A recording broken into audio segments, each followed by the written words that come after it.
say all the worst things. Oh, brilliant. What a way to kick off. Well, thank you there. And that's enough from Annalese today on this Kotini Kerfuffle podcast. I've had enough. What a way to start. Hello, the wonderful, lovely Annalese. How are you? I'm very good. Very good. Thank you for having me, guys. I don't know whether I'll be saying that by the end, but yeah, thanks. Look, we do have a glass half full. Try at least to have a glass half full in the first 5 minutes. Normally, we stop at this point in the show to thank our sponsors, Kotini. Now a world-class digital-first onboarding experience needn't cost the world and shouldn't compromise who you have to use for AML checks. More on that later from our sponsors, Kotini. Did you like that? That's really slick. It does feel like you've betrayed the principles that we've built up over the last 8 years, though of not taking any obviously investments. But anyway, that's fine. At least we're here, because if we're gonna break our morals, if we're gonna become corrupt like the rest of the world, who could it be better with? Who could it be better with than people actually deliver? I think this is all. Vagina your ears must have been burning on Friday because we were talking about you with the lovely Adam McKay again. So welcome. So I think Vagina's doing her own conference, I think, where if I'm not mistaken, she's got Tom Panos as a speaker. Yes. Adam McKay said he's attending. Based on that, I mean, I'd love to see Tom Panos. If someone could record it for me, that'd be great. Is that sorry, just to be clear, is that over in Waterford? I think it is, yeah. Oh, like you haven't already booked your plane? What a trip this is going to be, which is a bit rich, because as you just quite rightly pointed out, Annalese, I'm a little bit, I think you said sexily husky. Was that what it was, or did you just Definitely say... not. That's not what I said. So you smell like a husky. Just for full clarity. Oh, hang on. I need to get this right. Is it Regina? Regina? Regina. That's what she's telling me. Regina. Yeah, she's helping us out. And that's literally what I was talking about on Friday, was that I obviously go cold now when I'm forced to pronounce it. Okay, right. The amount of times people have missaid my name, like misspelled. How do they do that? I mean, do we have to keep it PG on this call? No, not. I mean, I've had some... I would say is, technically it's your show, so I mean, I've had Annalese. I get my name spelt with I's and E's all over the place. I've even had somebody spell it as Annalese. And that concludes for the second time. Here for Kotini for everybody. It's not even 10:30 on a Sunday morning. Let's wow. I'd had a few wines last night. Let's just say that. That's good. Well, as I said, I'm just a little bit networked out, because it was a lovely start to the year. Obviously, we're getting that whole ridiculous dry January out of the way. I've been very judgmental to anyone I've seen, obviously, adopting that. At the very time that bars, restaurants and pubs need your attention, you let them go, but we stepped into the breach. So it was wonderful. We went to the Rex AI Summit on Thursday, which we'll come back to a little bit later on. Interesting. And then obviously our lovely sister company, the Guild of Estate Agents, on Friday with the great and the good. And it was a lovely way to kick off the year properly, as far as I'm concerned. Anyway. Wait a second. I saw you and Russell Quirk playing some sort of game where it was testing your reaction speeds. Oh, the Bantam. Yeah, which was very interesting. Are you seeing a theme now with suppliers playing more games? Because there used to be a time where they just used to shower you with water bottles and squishy houses and stuff. Yeah. And then there was a time where they did like prize draws and that kind of stuff. And now there's a lot more kind of active games and stuff. Are you seeing that? They're quite interactive these days, aren't they? And you can genuinely get them. They were often quite a pain in the neck to sort out. I'm just going psychology. Back it's the get you to the stand. The more you're playing the game, the longer we've got to talk to you. So just giving you merch is like, oh, grab and go. Like Yeah. by getting a game, you get people to stand there. We did it at Flat Fair. We had a pick and mix stand. People there spend 2-3 minutes just getting their pick and mix. You got an opportunity to speak to them. So I did get diabetes from your stand, so you do need to. If that's all you got, that's fine. I'm not sure I want my fizzy cola bottles after he's had his fingers in there, to be honest. So, I think the other thing is, and we shouldn't look past it, it is genuinely fun though, isn't it? I mean, some of those ones, who is it, the Rainer Recruiter guys had that one, Annalese, have you seen it where they drop? Yeah. That's a good one as well. I refused to do it because I thought it made me look like a milkmaid, but... I tell you what, they had at your the RAN conference last year. I think it was Desiree that had the Mario Kart game, which was amazing. And I'm very competitive and also very good at Mario Kart. And me and Kieran, obviously our founder, he ended up beating me. And then we got told at the end that the suppliers couldn't win. I was absolutely furious because we were the top of the leaderboard. Yeah, it's. I think there's a real missed trick though, actually, Annalise. I love your opinion on it. Like sometimes works well when the organisers do the scavenger hunt of it, where you have to bounce around. I think actually a few suppliers working in tandem together could be really. I mean, I do think the biggest trick missed at the Kerfuffle conference was with Wembley. We didn't have, the table footballs, because I love all those digital games, but actually just the old school table football and everything else, and have a proper, So I think we had a buzz wire at Boomerang years ago, like for one of Peter Knight's conferences, and we got told off because it was too noisy, because people were coming over to do the Boomerang buzz wire, and somebody actually came out and were like, "Can you stop doing that?" Uncle Peter doesn't like loud stuff. He doesn't like smelly stuff. He doesn't like wet stuff, because Akaboom had bubbles last year. They didn't like that.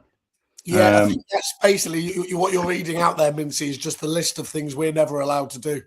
And then one year we bought like an 8-foot transformer dude with us, which was kind of noticeable, I think. Don't call John Hanford that. That's really, really, really right. Let's get into our guest today, Annalese. That sounds ominous. For those people that have been living under a rock, that haven't dealt with you at some of the finest suppliers that you've been representing over the years, and now Kotini, tell us about your background in agency. I guess the question I like to ask you is, what's your definition of world-class real estate? My definition, agents who embrace technology, basically. Like, who basically don't shut the door in my face before they've had a look at what I'm trying to show them. and how did you get into, what was your journey into the industry?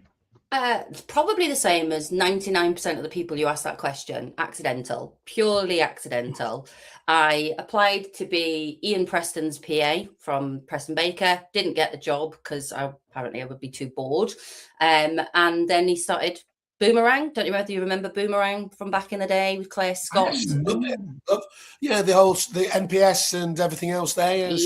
Yeah. So that was my kind of first foray into prop tech, and then from there just deposit alternatives, obviously Homebox, a little bit of a stint at LSL, but generally I only wanted a little part-time PA gig in an estate agency. Thought it'd be nice and easy. Turns out I was going to be doing operations manager. That's kind of how I started into it, but purely accidental. My background is actually in insurance, and I'm a qualified nursery nurse.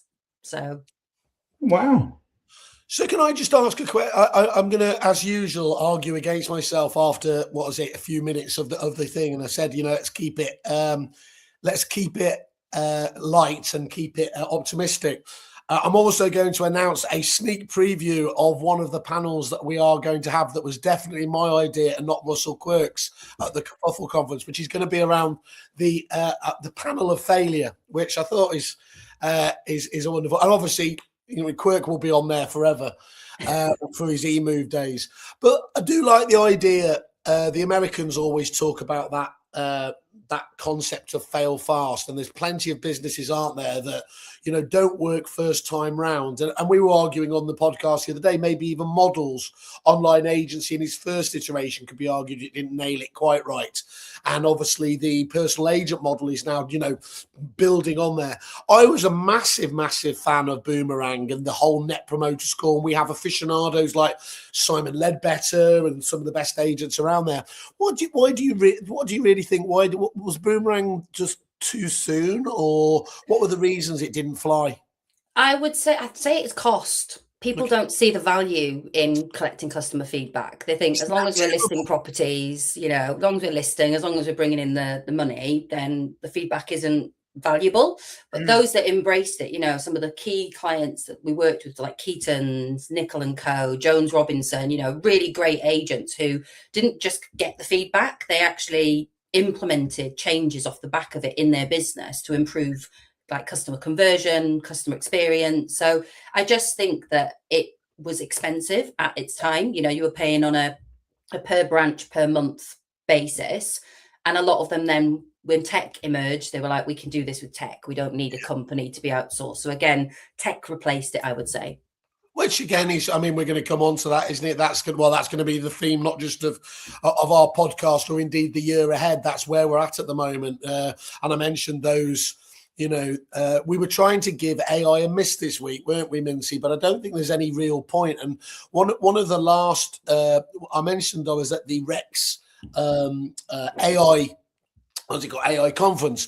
And it must be like, you must be like me and the vast majority of people now. When I saw it in my diary, I thought, oh, it's AI again. What are we going to hear now? And it was really, really, and genuinely, I think, rather than just as we say, game changing, because it wasn't talking about the what ifs and maybes that are going to come tomorrow or in the next few years.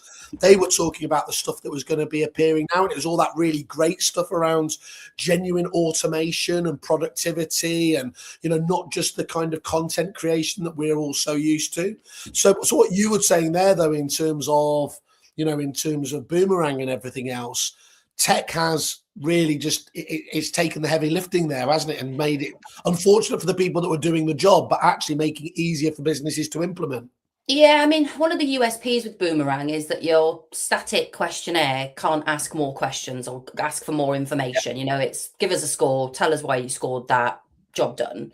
And Boomerang's USP was, well, we're on the phone to them. If they're given a negative score, we can dig deeper into why that is. And they're more likely to be open and transparent with you if you're a person that they're speaking to.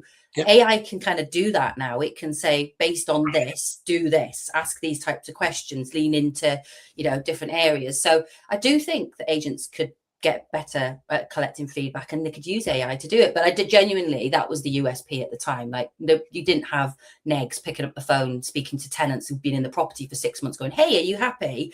It's like, if we don't hear from them, we just assume that everything's fine. And to seamlessly segue. So in the way that obviously the idea was correct, the implementation just needed to change. What you're doing at Kotini is essentially evolving that model on for agents as well, isn't it? If you were to do the elevator pitch and explain to the agents that, don't know, how do you position it when you have only got, half a minute to explain to them? Basically, we're a all-in-one digital onboarding platform. So rather than using a DocuSign tool, an IDML provider, sending out paper versions of forms, within Kotini, you've got a complete white labeled branded tech solution that sends one link out to your vendor. They fill in everything they need to get onboarded, including any upfront payments, push back to your CRM so you can get the listing live. Like it literally replaces 4 or 5 different touch points with just one. And it used to be back in the day, people said, oh, I don't want to have all my eggs in one basket. That's clearly absolutely not true when you've got so many different processes, so many different partners, isn't it? Are you genuinely, well, you obviously are, but do you think that is a much stronger theme these days, that actually as long as it's the right basket, agents are actually really, really keen to do that with one partner? Yeah, I think it depends on the solution. I think they don't, so I'm not sort of saying any names here, but there are certain CRMs that allow us to plug in to do what we do. So we become seamlessly integrated. There are others who are building their own and they essentially are kind of creating this ecosystem where you use us and you use us for everything. but it removes that element of choice, and agents still want to choose which suppliers they want to work with, what the commercial agreements are with those partners, what revenue they can generate. So for me, it's about the right tools for the right job, not just having, you know, everything in one place, because we could take it further and further and further and further, but we want to be really good at that part of the process, and that's what makes us great at what we do. And Kotini sort of does champion that choice, because you guys, you partner up with people who on paper you might say, well, we compete, but you don't really, do you? Because you allow the agents to plug in the part of the process that they want to choose with a particular supplier. And I think that framework, if you like, of we can do it on our own if you ask us, but we will also work well with others if you ask us, gives that the agent both choices, really. Do you see, I mean, part of the reason that Kerfuffle exists is because there is just so much scope and there's just so much choice when it comes to supplier decisions that agents need to make. Thank God. Well, thank God. And long may it continue. We love the confusion. We love the fact that nothing's an all-in-one solution. But seriously, with all of that, there is a sense, though, that there are these growing partnerships now and almost consolidation between, just as we see an agency where we see sort of two agents merge. Do you see a future where prop tech providers are just going to go, you know what, we do the same thing, let's just pile on? Absolutely. I mean, it's every week we get approached by other suppliers in the industry to work together. Like you just said there, David, it's for us, it's about being agnostic and saying, as long as it doesn't ruin or damage our offering or the journey that the clients go through, then why wouldn't we allow, you know, another IDAML provider, things like that, to be in the mix? So yeah, you're right, smart compliance, if you look at it, or lifetime legal from the outside, we both have IDAML, we're a competitor, but actually that's only a small part of what we do. So we're quite happy to plug in other providers so that agents get the freedom of choice and it doesn't then kill off any opportunity of working with us for everything else. But yeah, I absolutely see consolidation. I think it's going to be a big thing in the next couple of years. It's not slowing, is it? I mean, ultimately, it was interesting talking to a couple of the agents, let's call it the Kerfuffle stand or the Red Lion, as it was known at that stage. And we were talking about it, and it was about that consolidation is accelerating, as we've been banging the drum for, both in agency and these now, you know, super groups coming together doing stuff. But agents just despise being said, this is who we're integrating with, the only one we're integrating with, and narrowing that, because it feels totally anti what's going on in the real world, where actually you have the ability and transparency to look at all, isn't it? Yeah. If you're dictating what solutions they use, I think you're going to lose a lot of agents. You lost the argument if you can't do it on the basis it's the right one. So on that, and we don't have to mention them, but there are obviously CRMs and platforms out there. Do you think that actually that's a mistake? Because by definition, one of the challenges when you are a big CRM provider is it's really difficult to specialize, isn't it? And to do some of this niche stuff really, really well, because you've got 1,000,000,001 different things on. So do you think they should stay in their lane, as it were? But I suppose the argument is then, what's in their lane? I mean, it's about doing what you're good at, isn't it? Stick to what you know, stick to what you're good at. You know, building. You can build. We're on Kerfuffle on a podcast on a Sunday because no one else does it. Stick to what you know. But no one else thinks is commercially worthwhile. That's our motto. But I think, you know, these CRM solutions do try and mimic and build tech that's out there, but people still want to plug into that. They still want their own solutions. They've got something that works. So I think, go ahead and do it and build it, but that doesn't necessarily mean they will come. No. And it is interesting because Salesforce, obviously the best example we've got of it. My recollection is they did go and buy, as you mentioned them earlier, DocuSign, but it wasn't like they then stopped integrating with the likes of Adobe. So I think that feels like if you are going to go down that route, by all means, try and do the deepest, tightest integration you can possibly do. But actually, you're still beholden to let those other solutions in there as well. You know what? You see a sort of a smattering of agents, and it's more and more. I mean, you mentioned Ian Preston earlier. There's Luke Sinclair. There's Michael Nettleton. There are agents that have created their own prop techs. PropTech 3.0, Mintz, as I christened it, PropTech 3.0. That's what he christened it. What's interesting is you mentioned a CRM provider. I'm not sure we're talking about the same one, but there is one that frequently gets called the Apple of CRM providers because they're creating this ecosystem. But I think one of the most interesting things that Apple did was when they took the lid off that ecosystem and said, okay, look, this is our platform. As long as you can comply with our OS designs and so on, we would like you guys out there to start building your own apps to feature on this. Do you see a future where basically CRM providers provide a platform and say, we now encourage agents to come up with their own apps and solutions? Repit did that, didn't they? Repit do it. And one of the things, as an alleged expert, I didn't realize until I started talking to some of the Rex clients on Thursday that they, with obviously Repit, it's their foundations app. And yes, whilst it focuses on the supplier integration, Rex have that exact same thing. And Annalese, you'll know this. We integrate into Rex, we know. Well, good. But what's great is, me meant to be an alleged expert about it. The level of tech experts were in that room. I mean, I was having to chat GPT their questions. And what was amazing was the deep knowledge and what they were getting on and doing there. And these weren't developers, who had been developers originally. There'd been agents that had, that were more technically able, and with a lot of these AI tools now, it's much easier to actually code than ever before. So it does open up a really exciting kind of future, though, doesn't it? Where you're not having to just have a off the shelf package or the choice of like Foxtons develop at huge cost, but to give you a really unique thing. You've got a wonderful halfway house. It's amazing. Like you can build a website now in like 2 minutes using ChatGPT. You can build like a fully functioning web page, which honestly, you can ask it to do it. It gives you the code. You plug that code into HubSpot, Salesforce, whatever you want to do.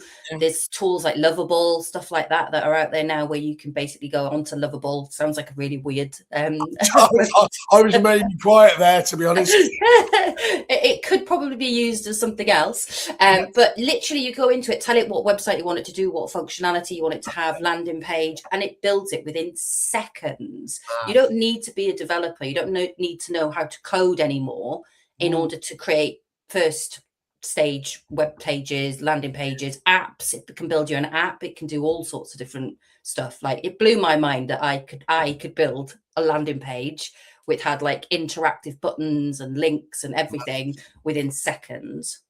Yeah, and that's right at the forefront, isn't it? I mean, you're in less than 2% of people, I would guess, that are trying that now. But the fact that technology is ubiquitous and is developing on a rate of knots like we've never seen before, those people. So somebody, I won't even talk to you about my algorithm in terms of what it is, but one of them found me yesterday, and I did start to it resonated for me because it was somebody trying to sell AI consultancy to enable you to help others to double down on it. And they likened it to, I can't remember when the date was, but those SEO firms that did earn £4,000, £5,000 a month because people wanted that access. And yes, obviously, once it becomes commoditized, that goes away. But there is a gold rush there clearly for people that if they get ahead of the game, you're going to be in a wonderful place.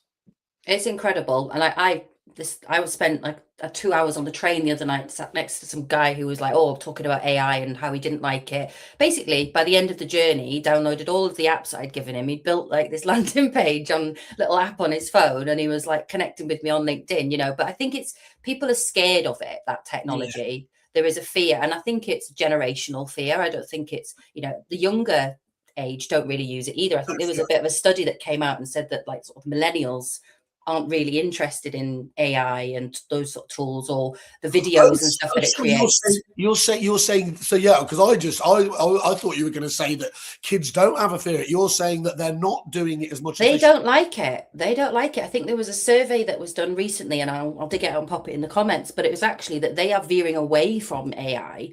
It's kind of that older generation, sort of mid generation, that are leaning more into it, the ones that are kind of more entrepreneurial, want to get things done quicker, faster, better. They're not using it in that way. They don't like it on social media either. It's a very interesting study. these kids are being raised in a world where they don't know what they can trust. They don't know what's real. Their brains are now programmed to look at every image and try and reverse engineer it and see, well, hang on, is that AI generated? Is that clip AI? They're being raised with the sense that they're being cheated a little bit, and the political kind of rhetoric is also telling them that they can't trust what they see.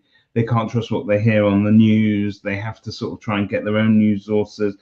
I think we underestimate sometimes the trust issues that is the legacy, not just of technology. It's just the legacy of this day and age of fakery. Well, imagine being a 7 or 8-year-old believing that a dog can do that dance that's doing the round on social media, those dancing dogs and stuff like that. It's crazy. You can, but the animal rights groups just won't like how you actually manage to get it to do it. That's all.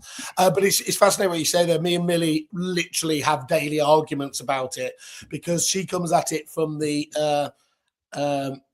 Greta angle that it's obviously, and it is obviously at the moment quite rightly horrific for the environment from an energy point of view and water and everything else there.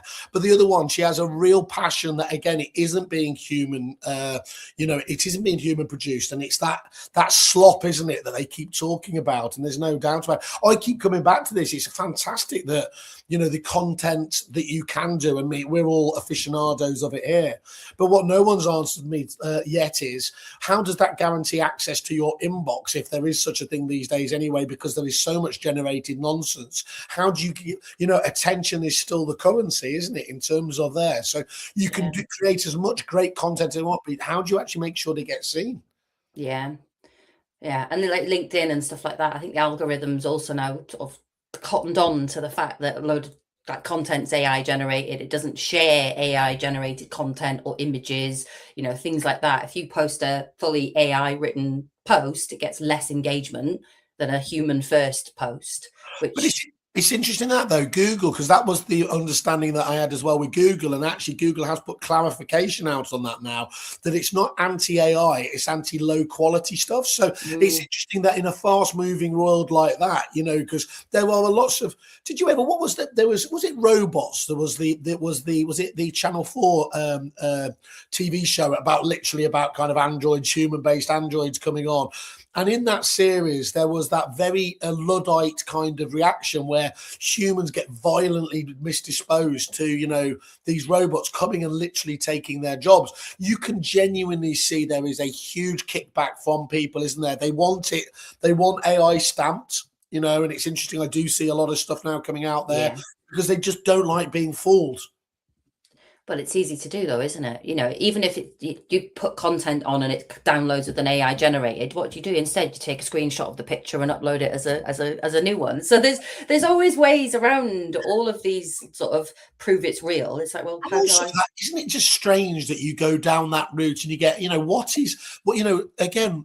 all use AI here, but I like to think we use that as a starting point. And then, so at what point does it stop being AI? And what point was it the idea? And then we add our own, dangerous as that can be, personality into it and everything else. It's like if you're using, let's just say, going back to Word in days go by, and it was simply correcting your grammar and your spelling and everything else. So, it's a very simplistic example there, isn't it? But that's not you doing that anymore. And so can you really get too precious about it?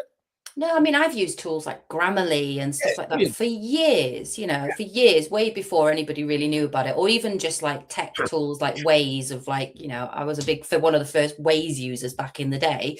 I love tech, but I think there is, as you just quite rightly said, Simon, it's only as good as what you put in, what you get out. So it still needs a person. It needs a human to tell it what it needs to do. Ironic though, in days gone by, being a developer, for some people was the ultimate dream there. Whereas our poor kids' future is to be a AI prompter. Yeah. It's not it's not the sexiest thing in the world, is it? So, what do? You walk into, I tell the AI what to do.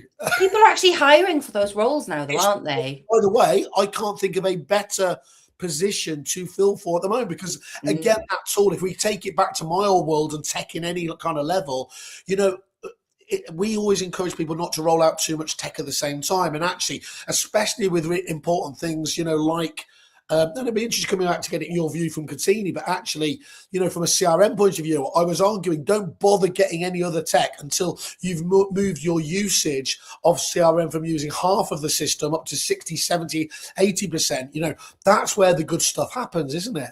Yeah. And to be honest, we're a small part in the journey, the CRM, everything that we do. It's a very, very, very small part of the transaction.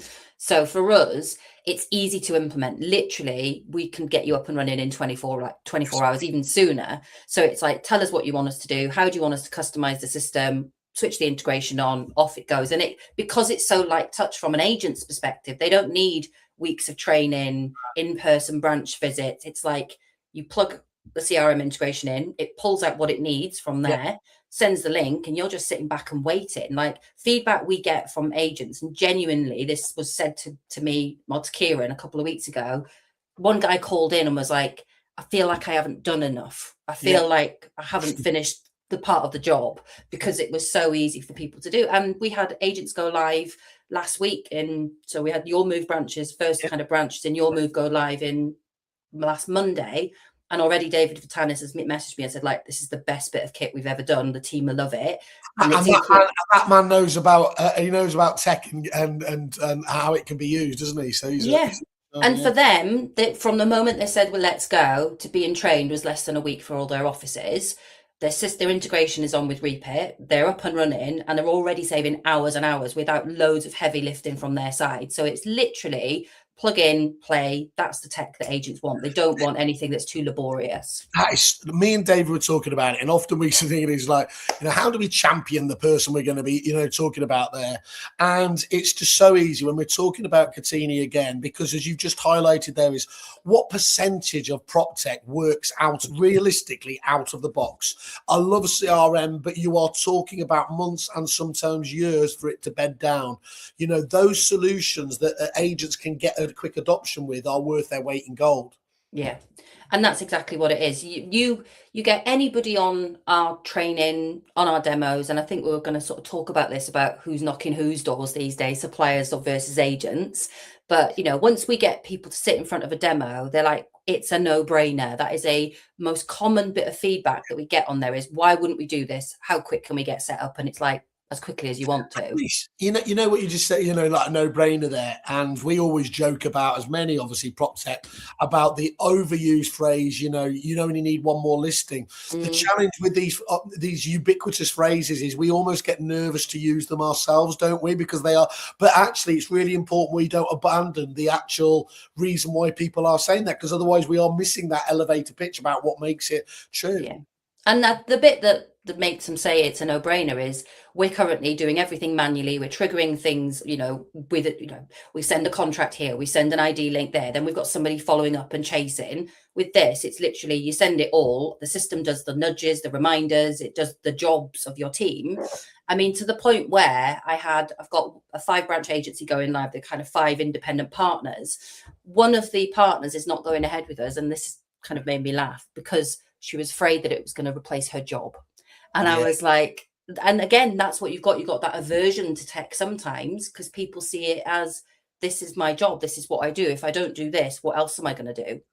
Mincy, have you got the Simon Whale name drop klaxon ready to go off? Because when I was talking to Peter Rawlings at the Guild conference on Friday, we were having a chat. Yeah, get that. I know. When we were talking to, and this is less good, but I'll do it anyway. Paul Mackay from Sarah Mays. We were having a conversation, and we were talking about that, that exact point. And it was when we rolled out the Repeat lettings and account software over there. You saw in a room that it was really fascinating. Once you know what to watch it, you saw the staff members. They were actually the accountants at that stage. At the early stages, like, that's brilliant, that's amazing. And then suddenly, there's a moment where it clicks at different points. Is this going to replace me? Yeah. And as we being the woke socialist, champagne socialist I am, my anger was not about saving headcount, although there's a bit of a wink if you wanted to. It was obviously about reappointing and redefining what those people do. Exactly. Point them towards revenue generating activities, not stuff that's just button pushing. That's it. I can't remember whether it was a podcast or a webinar I've done quite a few this past week, but and the bottom line is, my opinion is that I think agents are really bad at working out what to do with the time that we give back to them. So, every prop tech solution says, I'll save you time.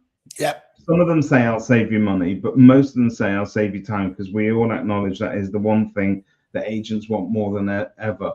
And I think having that time back, some agents are just incapable of getting their head around what to do with it, because you will just fill it with more unproductive busy if you're not careful. I've got a theory on it, Mintzy, actually, there is. And one of the problems you've got is it's not like you're going to turn a load of accountants into them prospecting, is it? They're not going to suddenly go full Josh Vegan and suddenly start. It's a different skill set. You're right. Skill set. And then the other thing is, I think, we all talk about why does the job feel so much more stressful? Why when we've got more tech than ever, is it taking more time to sell a home and everything else there? It's because there is loads more compliance. We are doing so much more in that pipeline, which of course is why Kotini is able to help out and everything else. But the other thing is, I believe that there is, the number of, I haven't got this stat, but I'm desperate to get it, is go back 10, 15 years. What was the average amount of staff members in an average estate agency office? Let's say it was 5 or 6. It is definitely dropping, is my guess. And because of that, then they are doing loads of different roles. Pressure. There's more pressure, there's more roles. So how do you release that up? The only argument, I think, and this is why it works so well with lettings, is you do genuinely get such an easy, or not easy to achieve, but you can see where the economies of scale come, which is why, of course, the likes of your LRGs and Lomans buy up rent rolls, roll them into their efficiencies because they can make it. Where I'd like to ask you, though, Annalese, is obviously in your world, is that now do you think you're able to almost get those same efficiencies from the sales side of the business as well? Absolutely. I mean, we have agents come to us all the time and say, look, we basically need Kotini. We've got 2-3 members of staff that are just doing this job all day, every day, costing us $100,000 a year. We're not going to them saying we're going to save you money, but like you said earlier, they can diversify what those individuals are now doing into revenue generating activities that cover their salary. Because at the minute, you've got someone just chasing IDAML, that's a pointless task.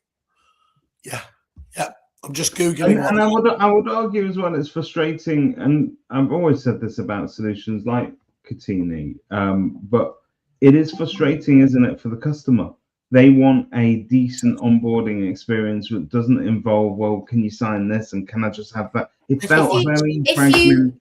If you think about it, when you open a bank account, I don't remember the last time you opened a bank account, but when you open a bank account, they're powered by ID providers, but you go to the bank's website, or their app, you create an account. It doesn't send you here, there, and everywhere. It does everything in one place. That's how onboarding should be in a estate agency. Yep. It should feel as modern and as simple as opening a bank account. At the minute, for most agents, it doesn't feel like that. Vendors come into the market, they've got paperwork coming at them from all angles. They've got links for documents, links for apps, all these things that they need to download. Why? Why is that the way that we do it? And the answer is because that's how we've always done it.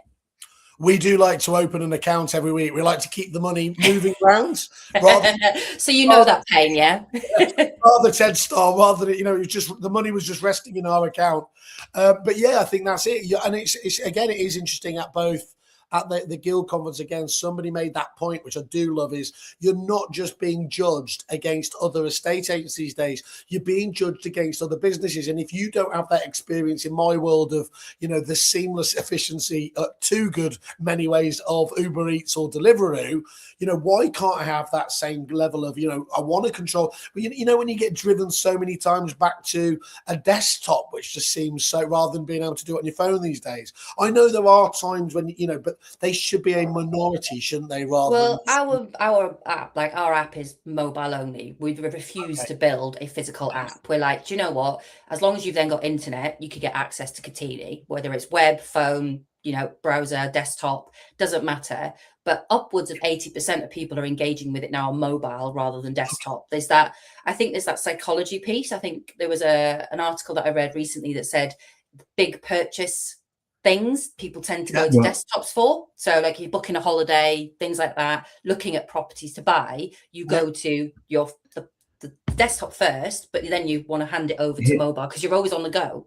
Yeah. Here's a headline then from the future. If you're still using your fingers to do it, you're doing it wrong. I spent some time this week with in a segue to Mal McCallion. I caught up with Mal on his it's no longer called the Right Move Resistance Tour. Model Prop. The AI and EA tour. But I caught him at his Manchester end of the gig this week. And what was really interesting is that developers who are forward thinking are not necessarily designing stuff for desktop or mobile anymore, where we have to use our fingers to either type voice or move things around. It's all voice. And if you think about it, I think we ended up inevitably talking about Star Trek, but basically, when you look at Star Trek, it's always computer, will you just do this and will you just do that? And so it's all kind of voice led. And I think also the way that our houses are like that already, aren't they? So that's 100%. So we have like a Google thing or an Alexa thing or even Siri or whatever it is. Shut up, Siri. See, they're always listening and it's always on. But if you think about it, we all start to search via voice. And I think that is so important to actually sort of imagine a future that when we're designing these weird and wonderful apps that help us, and they've got complexities that involve having to then visit a desktop version of it. Actually, if you want to sort of plan things for the future, think of a world where you cannot use your hands and you can only search for it. I do like the idea, Mintzy, that every week now we should say something like, "Hey Siri, 2 men and 1 cup," and see what goes on in every listener's home. That feels like a kerfuffle kind of angle that we could get away Why with. I'm wearing headphones and not got you on the louds of speaker. Annalese, and again, just to show you how adaptable we are, can I just ask you what? And it'd be fascinating to know from Christian Byfield as well here.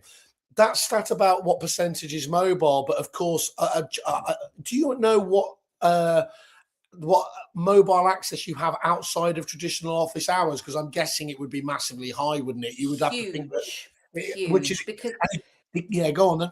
We have it. So, I mean, obviously, every single person that uses Kotini has a unique digital footprint with us, so we can track where they are, where in the world they are, what time they access it. And we've had people access it at football matches and do it. We've had people on holiday. It's that all being available all the time. So, you can be laid on a sun lounger on holiday, always on tech. You don't need somebody physical to do it. So I think the mobile piece is really interesting, but you are still going to have a proportion of people who are not technically savvy, right? And I think we've got to address that in that if you are moving towards a tech built agency, how are you basically supporting those that aren't technically savvy? Because my mother-in-law is not technically savvy. Jesus Christ, she's nearly 80, and every week we get a call because her phone's not working because she can't turn it on properly, but she wouldn't be able to do a selfie and biometric ID AML and fill in all these forms on a mobile. She still needs a old school process. So I think we got to be careful that we're not adopting tech that replaces people and isolates as well, doesn't it? Yeah, because that's the real thing there. You need to still have that option. You're quite right on there, and we do have that. So we've got a client that's launched with us recently who are like about 20-30% of our clients are of the older demographic. They are not very technically savvy. Can we still use Kotini? And the answer is yes. We can do manual IDAML. We've got printable versions of our forms so you can sit with them and fill them out. We even give you access to Kotini where you can add an assistant, so they can add son, daughter, family, friend to help them fill in the tech. So for us, it's not about isolating, it's about accommodating. And I don't think a lot of tech does that. They don't give you offline options. It's like, we're digital, you use us. That's not the answer for everyone. That's such an interesting angle there, though, because we're all used to helping out. It's getting much better, isn't it? The idea that Silver Surfer generation weren't going to find their way around. Lockdown and everything else taught them, but we were so used to actually helping those relatives. Work with the likes of Zoom and everything else. So the fact that you kind of actually factored that into a part of the process is a dead interesting evolution, really. It is very interesting. I'm talking about older people and tech. I remember when my eldest got Instagram a few years ago during lockdown, and I remember telling my mother-in-law that she got like, I don't know, 150 followers. My mother-in-law rang me up in a panic, telling me that Megan had 150 people following her, and she didn't know who they were. So you've got this this crazy age thing where I was like, look, they're not physical. She's not the bloody Piper. There's just an online followers. They just don't understand it. So yeah, I think what I really like about Kotini and what like Harvey in marketing, what Kieran does with the development of the proposition, and Jack, who's kind of our engineer, is they are always thinking, how do we make it so that somebody who's not savvy can still access our solution? We're not excluding them from it. And there aren't many companies out there that I've seen that do that and offer an offline solution. We've always dreamt about a Whaley proof kind of test where we just, if you can give it to Simon and he can't break it, then that is truly good tech, I think. If it's robust enough to we also haven't been brave enough to give it a go, though, have we? Well, I don't think any supplier wants to be the one that has you wreck their mainframe. We know what you did to it. Just wrap it in lettuce, and that tech won't get damaged by me in any shape or form. Righto. So, things that you've seen in the news this week, Mr. Whale. Is there anything that has tickled you, or is it more of the same? No, I mean, given I was out the picture from Wednesday to Friday, I've missed a large parts of the stuff. It seemed there was a story that bled into it, wasn't there? Did you see Simon Shinerock, who was commenting on that AI adoption piece as well, wasn't it? Is it going to just be sort of larger? I think we were saying these larger groups just coming together and everything else. And he was talking about, from his point of view, because Valpal got acquired by Giant Property Labs, wasn't it? Again, another sign there. You can see how that they've got that lead and prospecting platform as well, haven't they? So you can all start to see how very logically the suppliers are thinking about their tech stacks as well as and how that fits into that ecosystem. So I don't know, it's been a really rich, as usual, you just start talking about how have agents started the year, and it does seem to be very positive. I don't know what with a couple of exceptions. Down in Wales was a notable one with one of the great agents I was talking to down there, but they do feel like the delay for the budget and everything else, that the uncertainty put things on hold. They've come out the traps in January and February so far.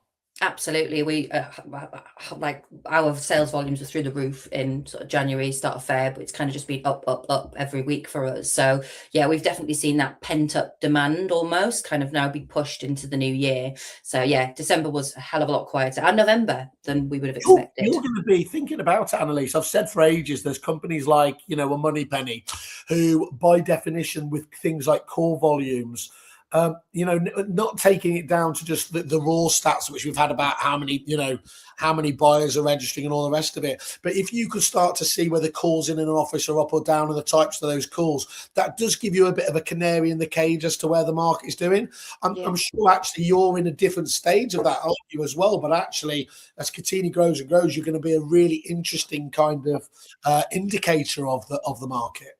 Yeah, I think one for us is like when I joined Kotini, one of the kind of main questions I asked Kieran is like, how do we get access earlier, and how do we continue with that, client? How do we continue on that journey and getting access earlier? Like if we can be in the Val, great, because you've already captured it at Val. We come in at point of instruction at the moment. So for us, it's like tools like Akaboom, things like that. How do we get access to the client straight away so that we can prompt the onboarding without the agent having to do anything? So yeah, I think, like you say, we collect a huge amount of data. We're doing thousands of transactions a month now through the platform. And we do see this kind of peaks across the country as well as to who's doing what the instruction volumes are. And also the offers and things like that as well, because we do work with purchasers as well. So I think people forget that we do vendors, but we also deal with buyers. We can see kind of when the offer's being put through, all that sort of stuff. So we're collecting a huge amount of data and have been for the last 4 years. Amazing. Yeah. Can I ask both of you a slightly uncomfortable question? Because it's something that Simon said earlier that kind of got me thinking. You talk about that Valpal exit, And we see a lot of people being bought out. And actually, if we believe what we read in the industry press, agents are consolidating and getting bought out as well. My question is the metric of success actually just getting out of the industry? So are we all just trying to get out? So as a supplier, do suppliers actually think I'm going to be here forever and I want to be doing this when I'm 80? Or do we all look at it short term? How can we pump it up, make it the best we can? Mintzy, I do think do that as agents now as well. Not to go full Godfather with it, but just when you think you're out, they drag you back in. That's a very real thing going on. Is it even those that I do believe actually wanted to get out find themselves, because the fantastic SEIS investment and EIS investments gives people a really good way of sticking. And look, why would you not invest in the industry that you're best, whether that's either in another agency or in a tech solution, rather than you go and play the roulette wheel of the wider investment world with none of that kind of protection? Doesn't make sense, does it? So I think what's really interesting, I famously come into everything, Mintzy, with no exit idea ever, which you always remind me about. But I think there's a new breed of, especially prop tech, that are coming in with really, really clear, defined, we're in this and we're out in 2 to 3 years. Yeah, absolutely. Quite nice, and that's good, because then having that focus gives you really key objectified targets, doesn't it? Yeah, well, you know what your metrics are, you know what you want to hit in order to be attractive to the bigger suppliers you might want to acquire. Yeah, I think absolutely that's the way that it's going. There's no startup that I've been in the last 10 years that's gone, we don't have an end goal of exit. Welcome, and this time, welcome. Welcome to Kerfuffle, where we make this shit up as we go along. That's good. It's got to be good, hasn't it? I don't know whether because were you coming at that in your classic way, Mintzy, that was a bit depressing?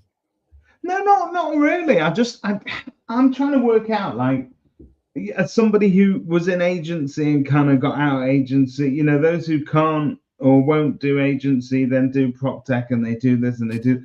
But what I do see nowadays is this kind of very short-term approach that nobody wants to put their hand up in the air and go, I would be proud to be doing this in 30 years' time. They're like, no, I'm building this so that I can get out of here fairly soon. So it seems like we're all, both agents and suppliers, building for a short-term win where we can then go and do other things. Inevitably, but how would a self-employed agent be thinking about that? Because they aren't building the infrastructure. We've got this new breed of like waves of self-employed associates, whatever you want to call them. Like, they're not building for a sale. They're pretty much focusing on sales, and you can't really sell a sales line. And in today's metric, most of them have nothing to sell. What's their end goal? Like, I'm interested in finding that out. I think what it is. The thing is, one of the reasons when they were talking about this AI prospecting at Rex the other day, and I was making the point that, again, Josh Fegan, trains on hitting your database and all of the rest of it. And one of the things that I've been most determined to find out is, why are the Aussies, as they always tell us themselves many times, are brilliant at prospecting, and why are the Brits not being great at it? It's because if you are prospecting, and even going back to when it was bullshit and it was, used to sell a property every 6-7 years, whatever. So why would the neg bother doing that when actually they probably weren't going to be the recipient of those, doing those, power hour calls and everything else there, where the Australian agent, if they know that actually it takes 10, 15, 20 years for that person, but they will still benefit, you can justify making those calls, can't you? So that's where you are building a lifetime brand. And dare I say, and I don't mean this dispassionately, but a lifestyle business. But what a lifestyle business. Because if you're an Alexander Phillips that's doing 12 million Aussie dollars, a year from that ethos, it becomes very, very sensible. And again, it's probably only a part of the market, isn't it? I think it's really interesting. I think when going back to what Annalese was saying there as well, and you're right, Simon, there are definite lessons to be learned from, say, an Australian model. And I think that when you see all of these agents, particularly the self-employed ones, and you think to yourself, well, what the hell are they building? And that, I think, is the very definition of short-term win. But when you actually look at it, a lot of them are not. They are selling properties, but there's an awful lot of them as well that are making the money by actually adding more agents into the mix, and it's that kind of referral scheme income that they're quite interested in. I mean, we've spoken previously about a very well established North London agent that has just recently flipped over to one of the main sort of self-employed brands, and I can see the gusto at which they are trying to recruit new agents now is absolutely unbelievable. And you think to yourself, well, we're in this world where you have to choose what message you're putting out to your public, because it's the same public. Your prospective landlord and your prospective seller are going to find you on LinkedIn and online. They're going to see whether you're pushing their houses and those services or trying to recruit people. And I just, we're in a world where I think sometimes we prioritize the short-term wins over kind of this is actually long-term to build up trust with the public. They're going to want to know that you are still doing it in 10 years' time, that, they can have a conversation with you this week about what their house is worth, but feel free to come back to you in a year and it will still be you that will deal with them. And I think there's a lot of comfort in that. So I think it's just that, I guess what I was driving at is that we need to sort of work on that balance between, we're very obviously we've all got an exit strategy. Some of us don't. But is our exit strategy actually informing the kind of customer service that we deliver as a result of it? To give you a final shout out, obviously, the one thing that is definitely true as well, isn't it? When agents are being acquired, and indeed looking at acquiring, a key part of the due diligence stage is looking at which suppliers you're obviously using there. And I'm guessing you're not going to disagree with me on this bit, Annalese. But when you have the right tech that is being acquired, where you can blend that in, like let's say David Vertanen again.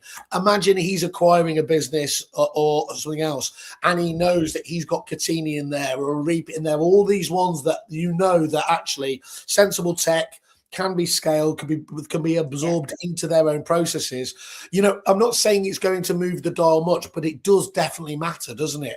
Massively. I think one of the key drivers of us Nested working with us, so we're now working with the whole of Nested.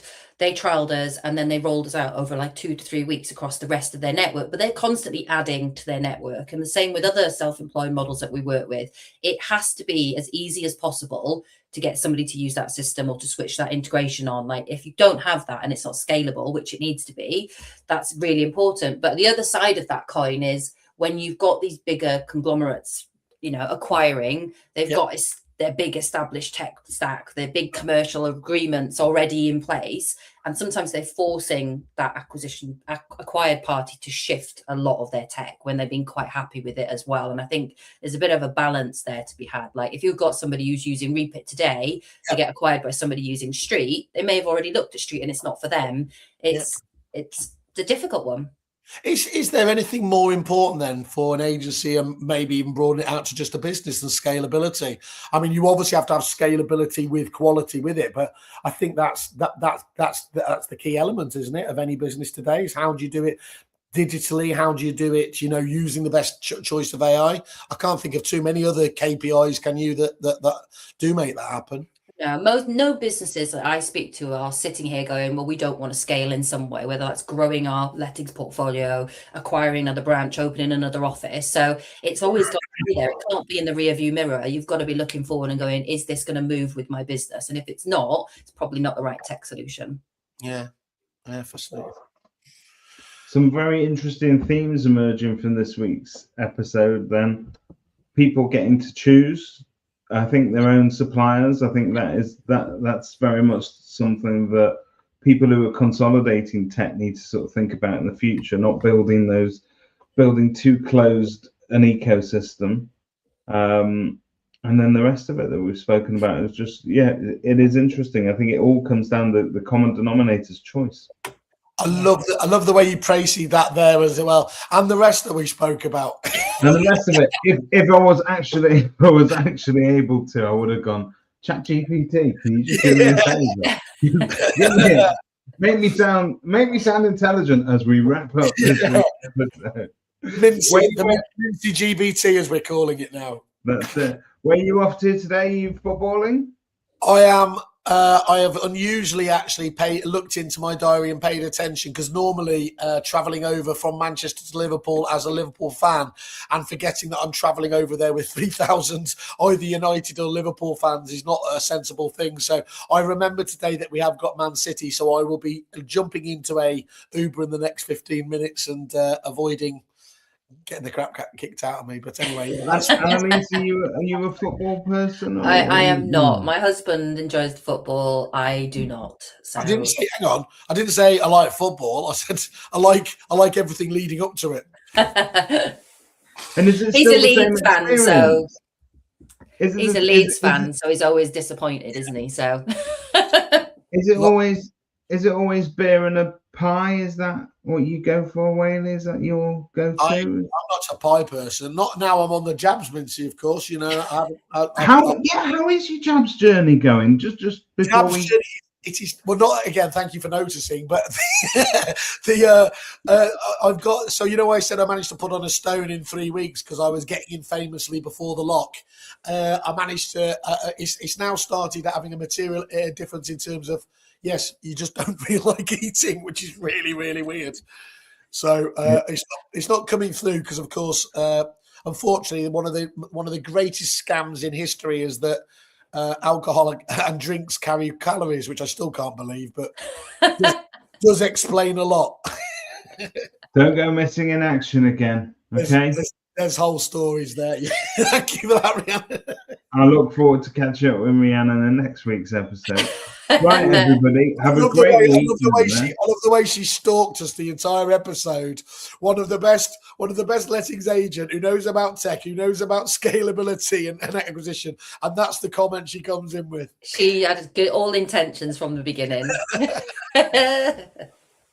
Right, guys, have a fantastic Sunday. Annalese, genuinely lovely to catch up with you and the team. Obviously, I deviate over to your stand because I always think it's ours as well, given that it's pink and grey and a big day. But I think it's just it's fascinating looking at what obviously you guys are able to do for agents. So obviously stay in touch with us on that. Awesome. Will do. Thank you very much, guys. Cool. Thank you. Bye. Thanks, everybody.